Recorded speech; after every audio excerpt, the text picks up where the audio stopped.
Queria que você abrisse sua Bíblia no Evangelho de Mateus, capítulo 6.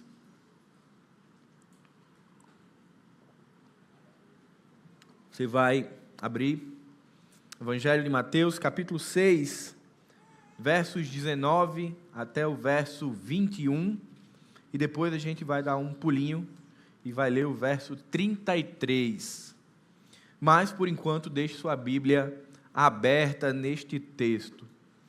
Queridos, 2025 já começou, o primeiro domingo do ano, e eu acredito que, se não todos nós, mas é muito provável que a maioria já tenha traçado alguns objetivos para esse ano.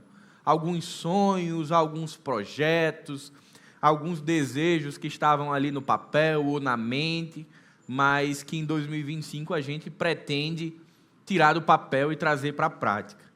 E isso é muito comum na virada do ano. Janeiro é sempre um mês muito propício para pensarmos a esse respeito.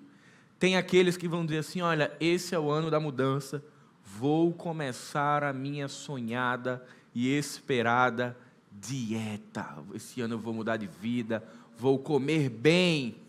E aí você viu que o ano começou no meio da semana e estragou, não deu, né? Então, segunda. Aí você viu que segunda é feriado, não dá, outra semana. Outros dizem: não, esse ano eu vou investir um pouquinho mais na minha carreira. Eu vou estudar, vou me especializar, vou fazer um intercâmbio fora do país. Outros projetaram mudar de casa, mudar de bairro, trocar de carro, fazer um implante capilar. Tem muitas coisas que a gente vai... Eu falei só para falar, não sei porque vocês riram. Tanta coisa que a gente projeta no início do ano que tem a ver com os desejos do nosso coração e que é profundamente normal, é natural, é bom que façamos planos. Mas eu queria trazer uma provocação para o seu coração. Neste ano, você já estabeleceu objetivos, sonhos, desejos para crescimento espiritual? Com o mesmo cuidado, com o mesmo esmero, com o mesmo ímpeto que a gente quer alcançar os nossos sonhos temporais deste tempo, desta terra, nós também tivemos cuidado de olhar para a nossa vida espiritual e dizer: Senhor, em 2025 eu quero me parecer mais contigo. Existem algumas áreas da minha vida que precisam ainda ser trabalhadas pelo teu Espírito, que precisam ser amadurecidas. Existem pecados que precisam ser confessados e abandonados.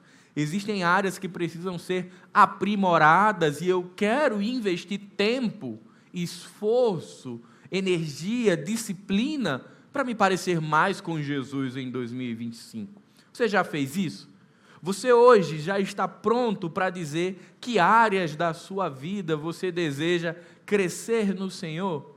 E especialmente você já sabe como fazer isso? Que caminhos trilhar? Que hábitos colocar na nossa vida nesse ano? Para que ao final dele nós possamos dizer que nós estamos mais parecidos com Jesus? Ora, se a gente for bem simplista, se você quer perder peso, já é de conhecimento popular, você precisa mudar a sua alimentação, fazer exercício físico. E para parecer mais com Jesus, o que fazer? Todos nós que estamos aqui fomos salvos, lavados, remidos, santificados no Senhor, somos propriedade exclusiva de Deus. Mas as Escrituras dizem que nós devemos fazer o quê? Desenvolver a nossa salvação. 1 Timóteo, capítulo 4, verso 7, Paulo vai dizer: olha, abandona essas conversas tolas ou esses ensinos falsos e se dediquem ao exercício da piedade. E é exatamente isso que nós queremos trabalhar com a igreja em janeiro. A nossa série de mensagens que começa hoje e vai durar 4 domingos, tem por título Cultivando uma Vida Transformada. Você já nasceu de novo, a antiga criatura, ela já passou, e eis que tudo se fez novo. Mas uma vez que nós somos novas criaturas, agora nós devemos desenvolver esta criatura. aperfeiçoá-la, fazer com que ela se pareça a cada dia mais com Jesus. E isso é feito por algo que nós chamamos de disciplinas espirituais. As disciplinas espirituais serão o fio condutor, o caminho pelo qual o discípulo de Jesus cresce em graça, estatura e conhecimento. Mas se a gente vai falar de disciplina espiritual, a gente precisa entender bem o que é que significa disciplina espiritual. E aí eu queria que você pensasse disciplina espiritual como exercícios espirituais, práticas ordinárias da vida do discípulo, que à medida que você se compromete, se envolve e as pratica, você cresce. Então todos nós do corpo de Cristo somos chamados a viver uma vastidão de disciplinas espirituais que vão moldando o nosso caráter. Pense em disciplinas espirituais como hábitos de devoção a Deus e de relacionamento diário com Deus. A grande diferença de uma disciplina espiritual para qualquer outra disciplina que nós temos na nossa vida é o propósito e o prazer. O propósito da disciplina espiritual é parecer com Jesus. Só que a disciplina espiritual, ela traz prazer ao discípulo. Não sei se você é assim, mas tem aquelas pessoas, não sei se Marlon está aqui, que vão para o seu educador físico, vão para a academia porque gostam, tem prazer nisso. Tem outras que dizem, olha, gostar eu não gosto não, eu venho porque eu preciso. É uma dorzinha na coluna, uma dorzinha no ciático, um pezinho, então eu faço porque eu preciso. E aí essas pessoas acabam sendo disciplinadas, comprometidas com aquele exercício pela necessidade. Quando a gente pensa isso do ponto de vista espiritual, sim, existe uma necessidade em crescermos no Senhor, mas a disciplina espiritual gera prazer, satisfação. Investir tempo com Deus significa se deleitar no Senhor. O propósito da disciplina espiritual é cultivar uma vida transformada. Se eu já fui salvo por Jesus, agora eu vou todos os dias cultivar a minha vida, e isso é responsabilidade do discípulo. A obra da salvação, exclusivamente mérito de Cristo. O desenvolvimento dessa salvação, ou seja, o exercício da disciplina espiritual, é responsabilidade do discípulo. Charles Spurgeon fala que uma vida espiritual, sem a prática constante de disciplinas espirituais, tende a ser uma vida rasa, sem profundidade com o Senhor e com poucos frutos e pouco poder. No livro O Espírito das Disciplinas, o autor Dallas Willard, ele fala: temos visto homens e mulheres que se disciplinam com o propósito de se destacar em suas profissões, mas não se disciplinam em parecer com Jesus. E aí a gente vai perceber a dificuldade. Pastor, pense numa luta, eu começo a devocional, faço 3 dias e paro pelo caminho. Eu começo a orar e paro pelo caminho. Eu começo a desenvolver a disciplina da solitude, paro pelo caminho. A disciplina do serviço, paro pelo caminho. Do evangelismo, da solitude, da confissão, e vai parando. Essa é uma série de mensagens que me convida e convida você, a todos nós, a assumirmos um compromisso com o Senhor de fazer deste ano um ano de desenvolvimento e de cultivo a uma vida transformada.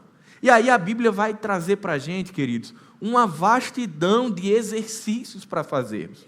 Você vai ter a disciplina da confissão de pecados, da simplicidade, da celebração, da oração, do evangelismo, do serviço, do jejum, da solitude, do silêncio, do estudo das Escrituras, da submissão à palavra de Deus.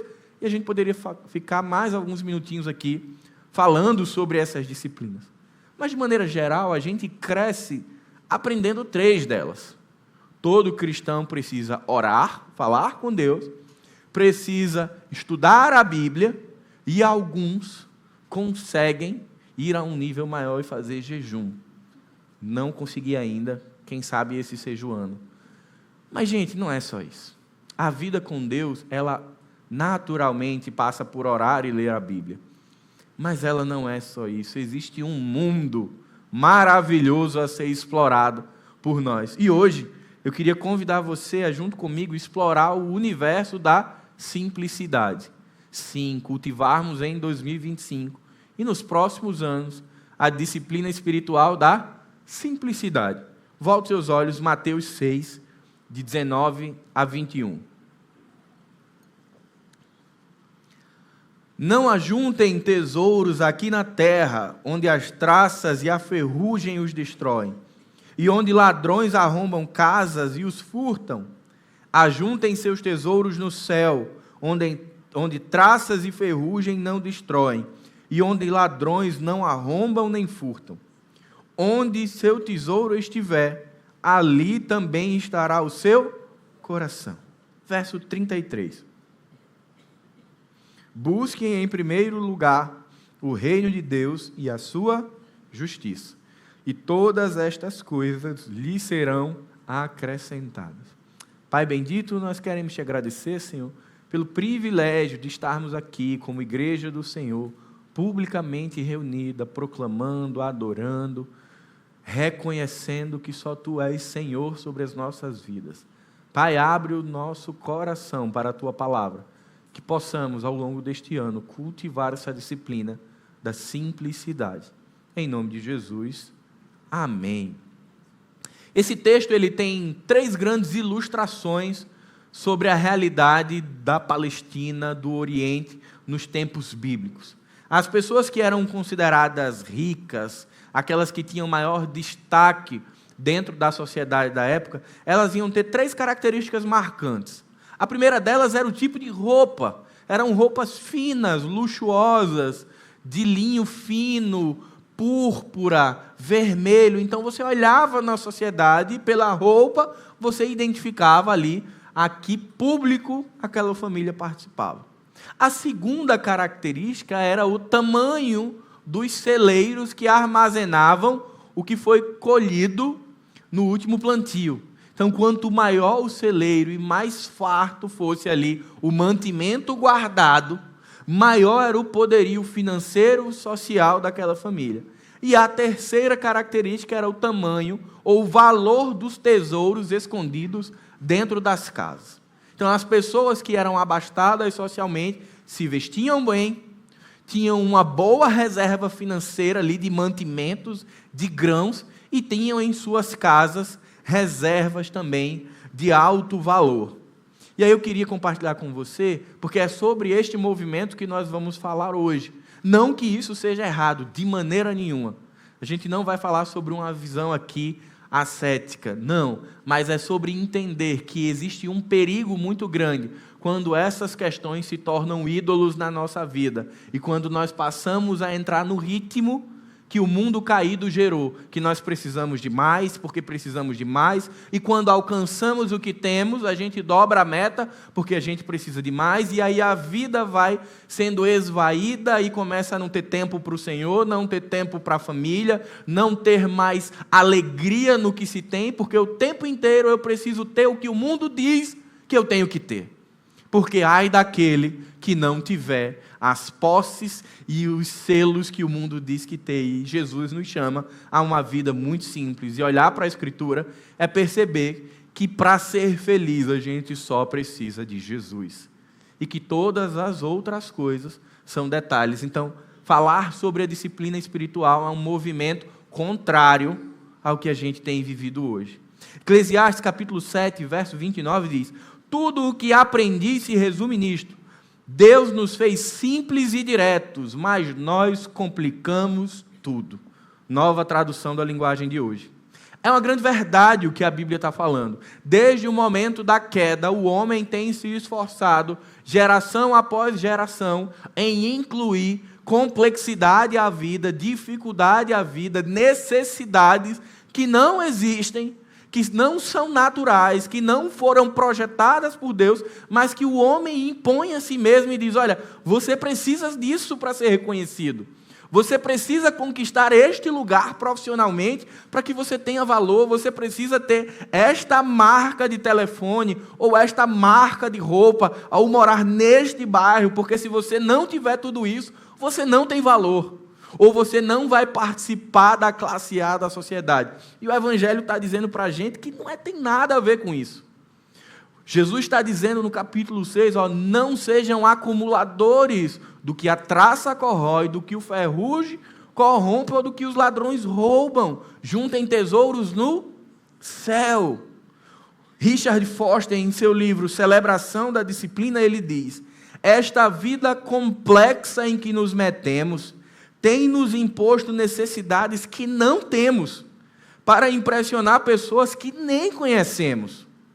É uma busca ávida por status, reconhecimento e aceitação social.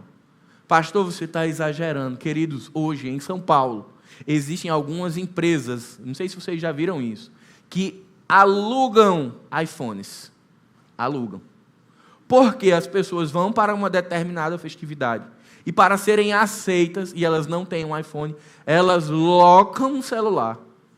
Olha o que eu estou dizendo. Locam um celular, pagam um seguro para que ela possa, naquela festa, mostrar que ela tem um iPhone, que é importante para aquele grupo social.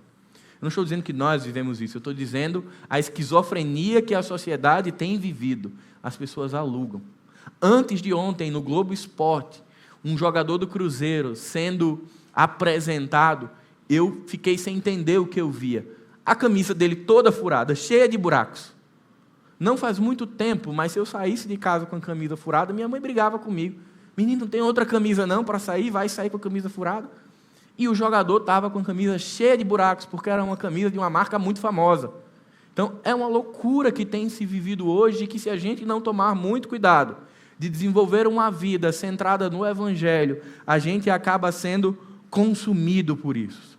Por isso, a ideia de praticar a disciplina espiritual, para fugir dessa loucura imposta pelo mundo corrompido pelo pecado, significa encontrar liberdade em Jesus e encontrar contentamento em Cristo com o que Ele nos permitiu ter. Se o Senhor me permitiu morar numa casa maravilhosa, amém, louvado seja o nome do Senhor. Mas se a minha casa não é tão boa quanto eu gostaria, amém, louvado seja o nome do Senhor. Se eu consigo ter aquele telefone 15, Pro, Max, Gold, Platinum, não sei mais se tem alguma coisa, amém, mas se eu não tiver, amém, porque o meu prazer e a minha riqueza está onde? No Senhor. Às vezes a gente pensa que ser consumido pelo materialismo é ter um discurso. Não, isso é extremamente tóxico. Pense num falso Deus miserável que se apropria das nossas mentes sem nós percebermos. Eu vou lhe dar um exemplo para que a gente reflita. A gente foi convidado para um casamento, para uma festa, um jantar, e a gente olha e diz assim: preciso comprar uma roupa. Eu estou sem roupa. E aí a gente olha, abre o guarda-roupa, tem mais pares de sapatos do que para uma centopeia.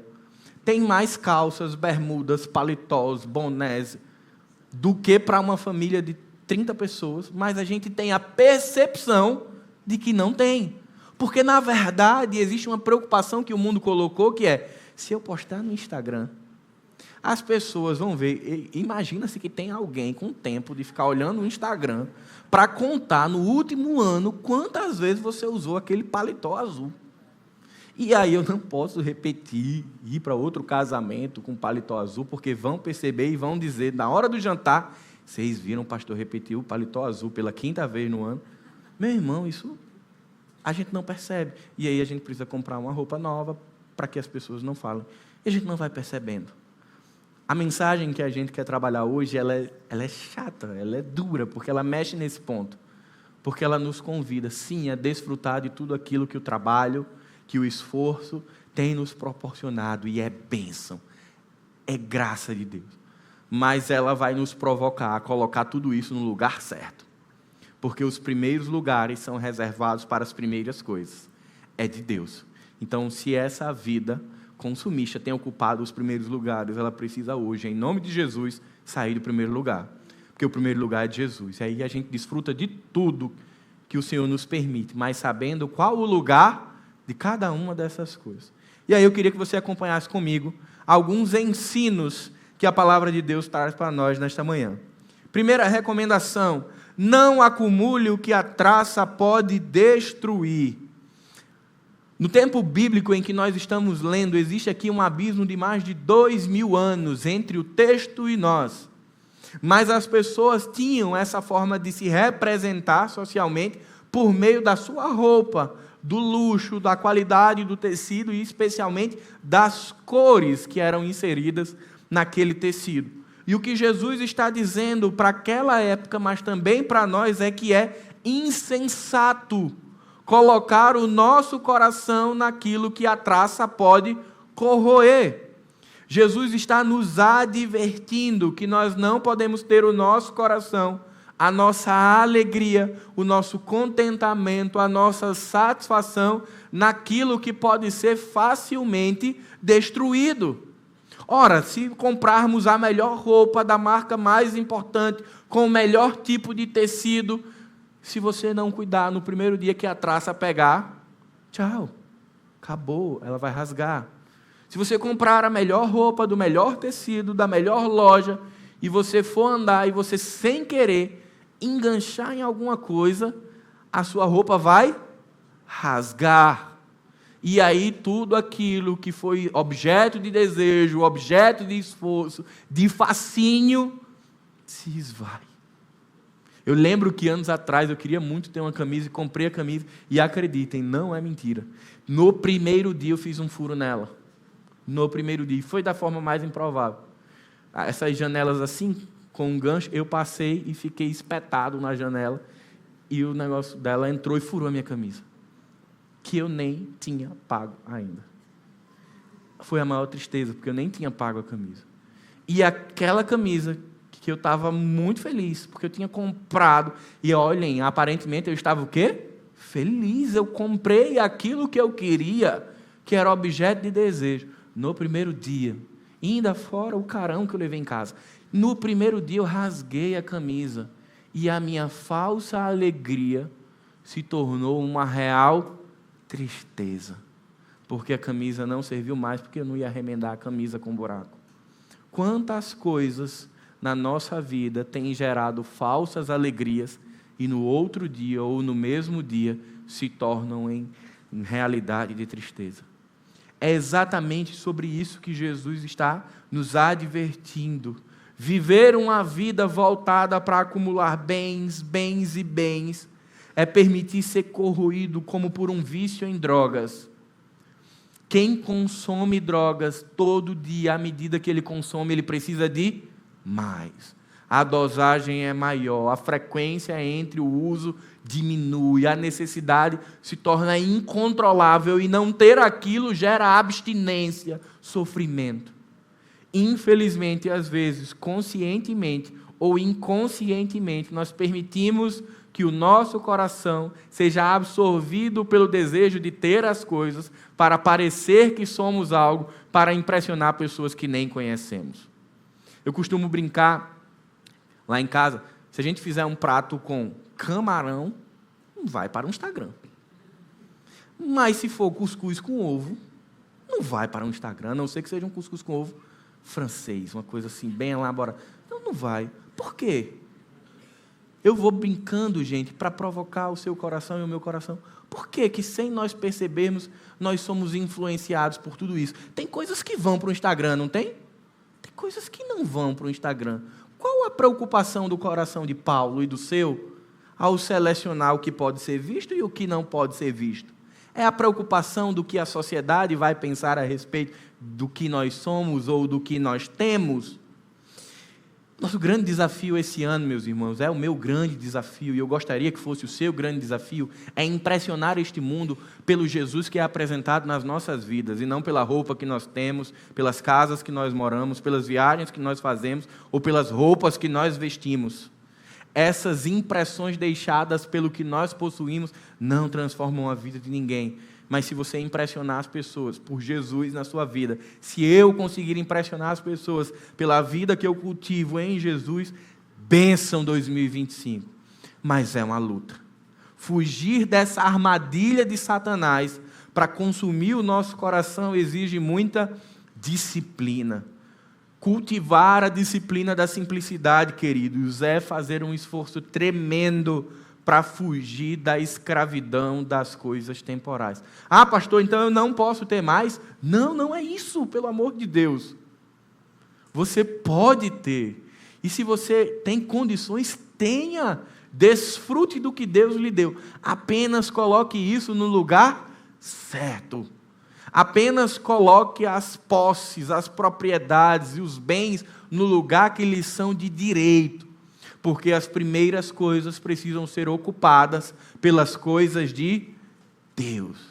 Então, se no meu planejamento, se no seu planejamento, o crescimento espiritual não está ali, no top 1 a gente precisa rever o planejamento do ano, porque o nosso objetivo é colocar as coisas de Deus nos primeiros lugares, para que aí sim as demais nos sejam acrescentadas. Cuidado para que uma vida de posses não represente para nós ídolos e deuses falsos.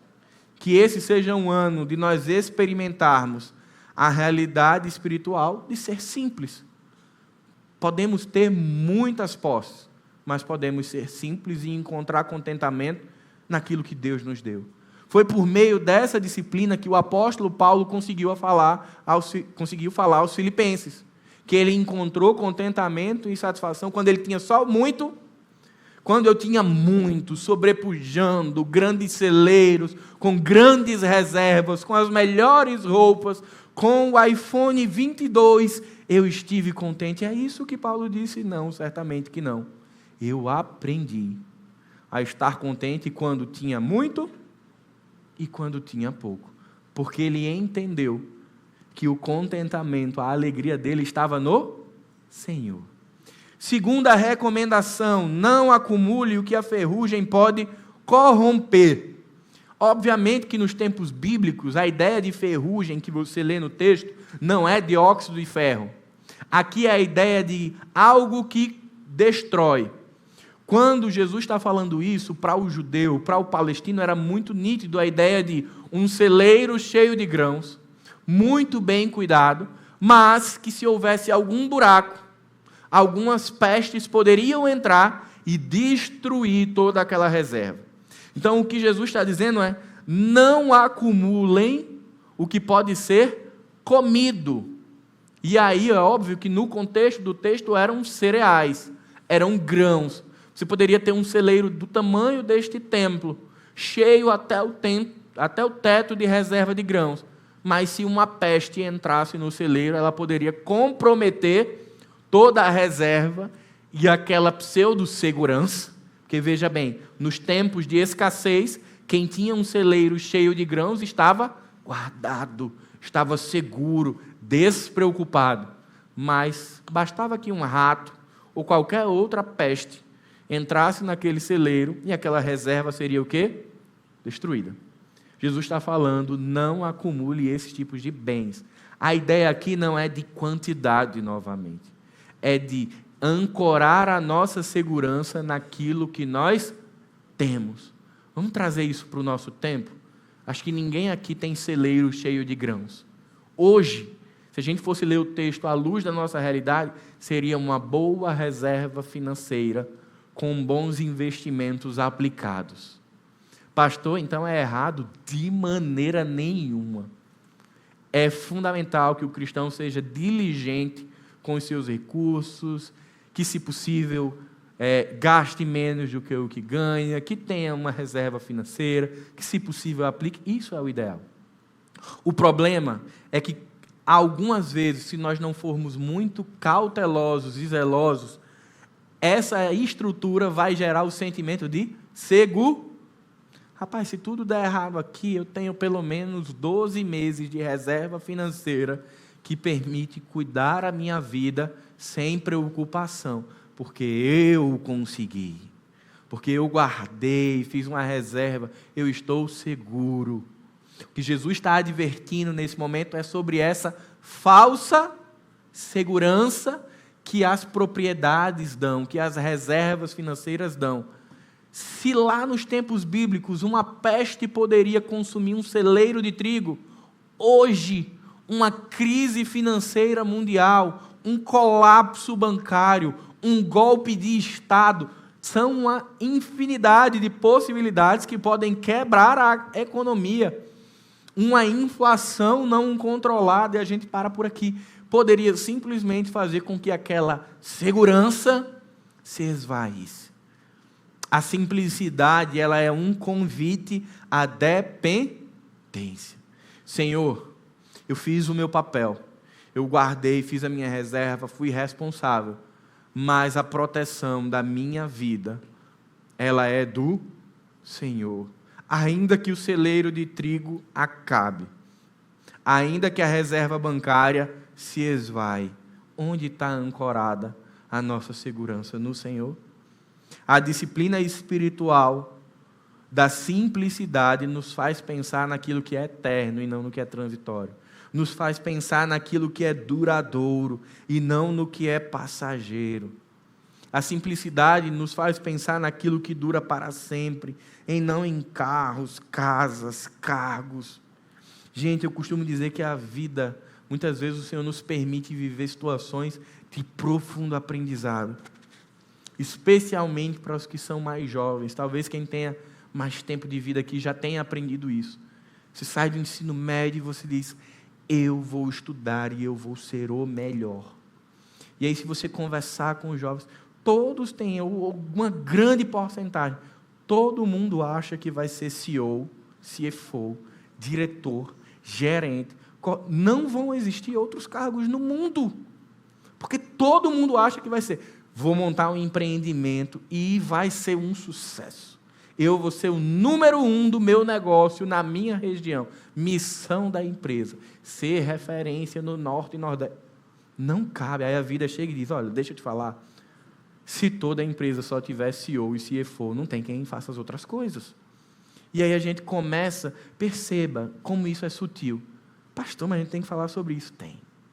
Porque aí a gente constrói a vida achando que todo mundo vai ser o mais alto cargo, com um empreendimento de maior sucesso. E aí a gente acredita tanto e coloca isso numa posição tão de destaque, que quando isso não acontece, as pessoas lotam, e eu vou falar agora como um profissional de psicologia, as pessoas lotam o setting terapêutico para tratar suas frustrações, porque projetaram ser algo que não conseguiram ser. E aí elas chegam com depressão, com uma ansiedade e com pânico, porque o projeto de vida não se concretizou. Se você entende que o seu projeto de vida chama-se Jesus Cristo, que a sua felicidade, que o seu contentamento está em desfrutar de quem Ele é, você vai sentir o baque das outras coisas? Vai, porque a gente se entristece quando não chega onde queria, mas a sua vida vai continuar de pé. O problema é a geração que nós vivemos, que busca todas as outras coisas, pensando que assim o reino de Deus será acrescentado. Não é, querido. Não é buscando as outras coisas que o reino de Deus é acrescentado. É buscando o reino de Deus que as outras coisas serão acrescentadas. Se você conseguir ser o melhor da sua profissão, louvado seja o Senhor, use sua vocação para glorificá-lo. Se o seu negócio tem tido sucesso, tem sido uma referência, louvado seja o nome do Senhor, glorifique-o por meio das oportunidades que Ele tem lhe dado. Mas se porventura você não conseguiu isso, glorifique-o por quem Ele é, pelo que Ele tem lhe dado. Quando desfrutamos da simplicidade bíblica, desfrutamos de uma vida livre da escravidão do que o mundo nos impõe. Nós fomos chamados, fomos salvos, e talvez você fique chateado com o que eu vou dizer agora, mas eu vou lhe pedir que já me perdoe. Você não foi salvo para ser um empresário de sucesso. Você não foi salvo para ser o melhor psicólogo, o melhor médico, o melhor engenheiro, o melhor empreendedor do ano.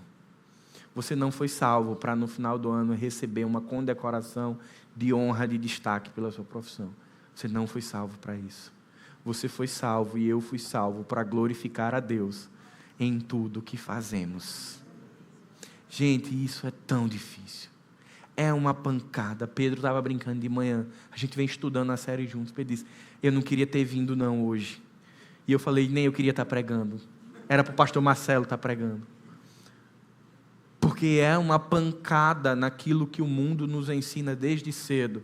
Você precisa ter para ser reconhecido, validado e aceito. Aí a palavra de Deus chega e diz: você não precisa ter, você não precisa aparentar, você precisa desfrutar de Jesus. Você precisa acumular tesouros no céu. Terceira lição: não acumule o que pode ser roubado. Era a terceira característica desse povo. Parte da sua riqueza estava dentro da casa, seguro. Anos atrás, meu avô devia guardar o dinheiro dele no colchão. Então, o lugar inacessível, o bunker ali, segurança máxima. Ninguém chegava no quarto dele, porque provavelmente os cruzeiros e cruzados estavam lá. Hoje em dia, provavelmente, eu acho que ninguém guarda mais dinheiro em colchão. Está onde? No banco. Digitalmente acessível. Perca tudo, menos o celular. Quantas pessoas hoje têm sofrido grandes golpes porque clicaram num link errado e aí sofreram algum golpe e foram saqueadas, roubadas?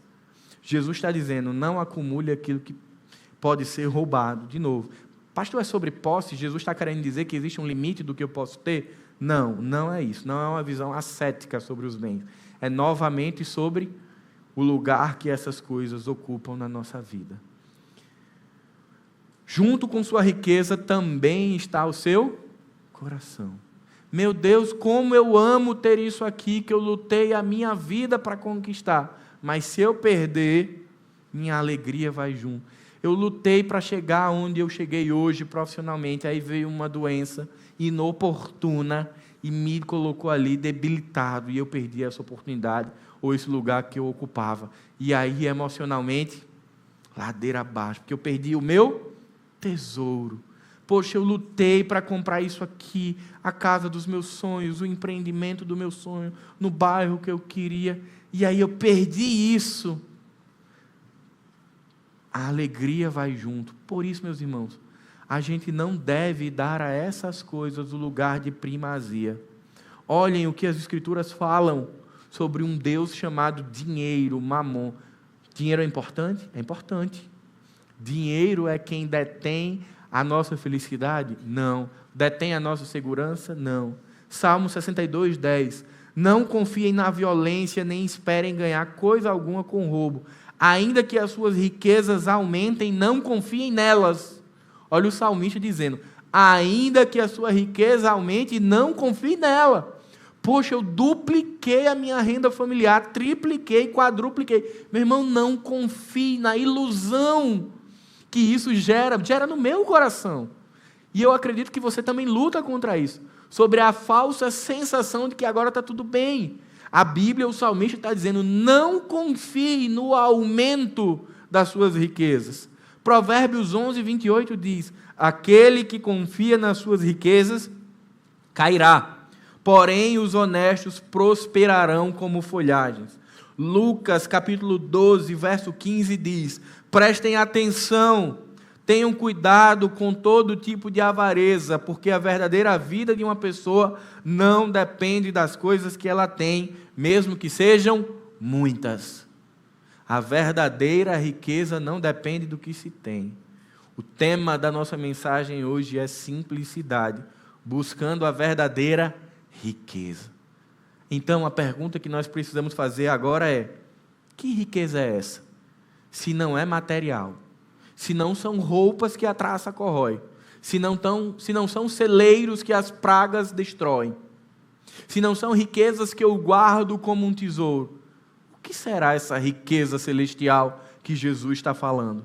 Volte seu olhar para o texto, Mateus 6, no verso 20. Mas ajuntai tesouros no céu, onde nem a traça nem a ferrugem os consomem, e os ladrões não invadem nem roubam. A recomendação de Jesus é: acumule tesouros celestiais. O que será então? Galardões, boas obras? Tanto Jesus sabia o que estava falando ao usar essa expressão, como o judeu da época entendia bem. Qual era a compreensão de tesouros celestiais que existia nesse tempo bíblico? Compartilhar generosamente o que se tem, na perspectiva de um judeu, era acumular tesouros na eternidade. Então, aquilo que o Senhor, Yahvé, me deu, que eu compartilho com as pessoas que estão próximas, que eu divido generosamente para o judeu, isso estava gerando para ele riqueza espiritual. Jesus está falando exatamente sobre isso. Olha como é desafiador. Além do texto e da disciplina espiritual dizer, cuidado, atenção, não seja acumulador, não coloque tudo isso no lugar de Deus. O texto continua agora dizendo, e o que você tem, abençoe aos que estão ao seu lado. Queridos, a ideia aqui de acumular riquezas espirituais é de generosamente compartilhar tudo que Deus nos deu com os outros. Deus não deu algo para a minha família, para a sua família, para ser nosso, propriedade exclusiva de Paulo e Niele, não. Ele nos deu para nós administrarmos. Gente, isso é uma facada na cultura que nós vivemos. Eu lutei, eu conquistei, e isso é meu, de papel passado. A perspectiva bíblica é que nós somos mordomos das coisas de Deus. Deus nos deu para nós administrarmos pelo bem do povo. Pastor, está parecendo socialismo. Tire isso da sua cabeça. A gente está falando de evangelho, de princípios bíblicos. Nós somos chamados a ser mordomos do que Deus nos deu. E há beleza em abençoar quem está ao nosso lado. Poxa, eu andei a vida de ônibus todo, eu queria tanto um carro, Senhor, eu compro o carro. Hoje em dia ninguém faz mais isso, mas era tão legal antigamente. Foi Deus que me deu. Comprava aquele adesivo e botava no para-brisa atrás. Foi Deus que me deu. Mas o irmão não dá uma carona. Parece que ele comprou um carro só com um assento. Deus que me deu para usufruto pessoal meu, só meu. Deus tem multiplicado as minhas posses, mas eu tenho irmãos da minha comunidade, familiares, pessoas, e eu não consigo levantar o rosto e que tem outras pessoas. Lembra de Atos capítulo 2, do 42 ao 47? Qual é a beleza daquele texto? A igreja tinha tudo em comum e repartia com os que não tinham. A palavra de Deus diz que nós somos responsáveis com os nossos irmãos de fé. Toda a beleza do Evangelho e do Reino de Deus, ela é dada para ser vivida de maneira comunitária. Mas a sociedade que nós vivemos, ela nos ensina desde cedo. Eu aprendi assim, eu acho que você também foi aprendendo assim. Meu irmão, é seu. Você lutou, você suou, você conquistou. Desfrute. O Evangelho chega e diz, não é seu. A casa que você mora não é sua, é do Senhor. O carro que você tem não é seu, é do Senhor. A empresa que você tem não é sua, é do Senhor. Gente, é difícil. Machuca. Fere, porque eu passei a vida lutando para ter o que era meu. E a Bíblia chega e diz, não, Paulo, não é seu. Tire o cavalinho da chuva. Você está administrando aquilo que é do Senhor para cumprir os interesses do Senhor. Porque dele é a terra e a sua plenitude. E até a chuva que você desfruta, ela é gerida e ela é uma forma de Deus dispensar amor por você. Então, para mim é muito difícil pensar isso. Mas é um exercício que a gente precisa fazer esse ano para colocar as primeiras coisas no primeiro lugar. E por fim, já queria convidar o louvor aqui à frente. A última lição, verso 33 do capítulo 6. Mas buscai primeiro o seu reino e a sua justiça, e todas essas coisas vos serão acrescentadas. Última recomendação: coloque as primeiras coisas nos primeiros lugares. Vou voltar à pergunta que eu fiz no início da mensagem. Você já fez os seus projetos, os seus sonhos, as suas metas e os seus objetivos para 2025? Eu imagino que sim. Eu queria que agora, rapidamente, você acessasse a sua memória, o seu coração, a sua mente e observasse. Entre as primeiras metas, as mais importantes para esse ano, está crescer no Senhor? Está se parecer com Cristo? está compartilhar com o mundo aquilo que o Senhor gratuitamente tem me dado e tem lhe dado? Está o desejo intenso, ardente, de largar os pecados e de ver uma vida santa com Deus? Se a sua resposta é sim para essas 4 perguntinhas que eu fiz, amém, meu irmão. Louvado seja o nome do Senhor. Continue firme e tenha certeza que as outras metas vos serão acrescentadas. Mas se você olhou para essas perguntas, fez a sua investigação interna e não encontrou nem as questões espirituais nos primeiros lugares, eu vou lhe fazer um desafio muito grande. Refaça os seus objetivos e suas metas do ano. Se tem uma outra pessoa que não Jesus sentado no primeiro lugar, destrone. Pastor, eu tinha aqui planejado, meu principal objetivo do ano era a ascensão profissional. Tire desse lugar, porque não é dele. Pastor, meu desejo era sair do aluguel e ir para a casa própria. Se o seu principal objetivo do ano era esse, tire, porque esse lugar não é dele, não é da casa. Pastor, meu principal sonho era ter filho esse ano. Tire, porque esse lugar não é dos filhos. O primeiro lugar foi reservado para as primeiras coisas. E as primeiras coisas são de Deus. Talvez seja aí, primeiro domingo do ano, e um desafio desse, da gente voltar para casa. Eu preciso fazer esse exercício com o Niele hoje à noite. Tem alguma coisa que não é do Senhor e do reino dele, que está nos nossos objetivos de 2025? Se está, tire, nós precisamos tirar. E aí eles vão ser acrescentados depois de Jesus. Viver a simplicidade espiritual, gente, é, resumidamente, manter as primeiras coisas nos primeiros lugares. Por fim, se você quer desenvolver uma vida simples, nós precisamos entender que é viver na fartura e na falta. É preciso aprender que tudo o que temos é dádiva de Deus. Se o meu carro é do ano, se ele não é do ano. Se o meu emprego é de CEO, se ele é de assistente. É dádiva de Deus, é bênção de Deus, é graça do Senhor. Se queremos ter uma vida simples, precisamos aprender a confiar na proteção e na provisão de Deus, e não naquilo que os nossos recursos podem comprar. E se queremos viver uma vida simples, precisamos colocar tudo aquilo que Deus nos deu a serviço dEle, para cumprir os interesses dEle. É difícil, né? Mas é uma disciplina espiritual extraordinária. Cada vez que a gente consegue lutar e praticar essa disciplina, é um sentimento de liberdade extraordinário.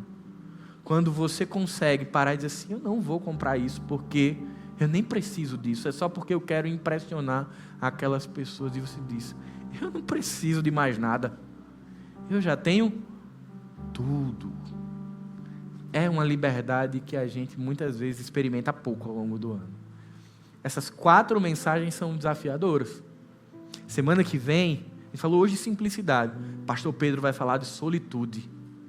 Num mundo frenético, onde as pessoas não param, onde ser aceito, ser integrado, estar entre roda de pessoas, você reservar um tempo para ficar só com o Senhor, é uma outra disciplina pouco falada. Mas o nosso desejo é que essas 4 mensagens, elas aqueçam o nosso coração, para a gente colocar a nossa vida no trilho. E aí tudo que vier é bênção. Mas também se for, é bênção. Porque só tem, meus irmãos, um tesouro que a traça não corrói, que o ferrugem não destrói e que nenhum ladrão pode roubar. E eu sei que você já sabe que tesouro é esse. Eu não vou falar, porque eu sei que você sabe que tesouro é esse. Porque eu sei que ele está guardado dentro de você, que você dorme e acorda, sabendo que esse tesouro, ele está guardado, ele é seu, você foi comprado por ele, que ele tem um valor inestimável, que nem altura, nem profundidade, nem crises financeiras, nem morte, nem doenças vão tirá-lo de nós. Jesus. Minha oração é que em 2025 nós possamos ter uma vida olhando para Jesus e o reino de Deus. E as outras coisas, bênção. Se Deus disser, meu irmão, lhe proporcionou ir para as Maldivas, amém, me leve. Eu quero passar por esse desafio com você. Mas se não foi, suas férias vai ser em Pipa. Amém. Não vai ser em Pipa, vai ser em casa. Amém. Sabe por quê, meu irmão? Porque o Deus que estaria nas Filipinas, nas Maldivas, na Turquia, é o mesmo que está em Pipa, em Pirangi, em Parnamirim, na sua casa. A gente não precisa ir a lugar nenhum, nem comprar nenhum acessório e de nenhuma marca para reafirmar quem somos. Eu não preciso de nenhuma roupa, você não precisa de nenhuma roupa. Você não precisa de nenhum carro, de nenhuma casa, de nenhuma propriedade para você ser quem você foi planejado por Deus para ser. Porque isso é exclusividade do Senhor. Essa é a minha oração. Que a gente saia daqui com um coração muito alegre. Não pelo que 2025 nos reserva, mas pelo que já nos foi dado em Jesus. Amém? Curva sua cabeça. Pai bendito, eu quero te agradecer, Senhor, porque nós já somos ricos de todas as bênçãos nas regiões celestiais, Pai. Senhor, eu quero te agradecer, Pai, porque aquilo que nós mais precisávamos, que urgentemente necessitávamos, nos foi dado em Cristo Jesus. Pai, nos ajuda a lutarmos contra a imposição de ter as coisas para parecer ser alguém. Pai, nos lembra, reafirma em nosso coração que a nossa identidade, ela foi comprada na cruz e que tudo aquilo que nós precisávamos já nos foi dado. Depois disso, Senhor, tudo é graça. Se temos é graça, se não temos é graça. Nos ajuda a desenvolvermos um espírito grato pelo aquilo que temos e por aquilo que não temos. Que possamos reconhecer todos os dias que o nosso contentamento, que a nossa alegria e que a nossa satisfação está em sermos filhos do Deus vivo. Que o amor de Deus o Pai, que a graça de Jesus e que as consolações do Espírito Santo estejam com cada um de nós, hoje e para sempre. Amém.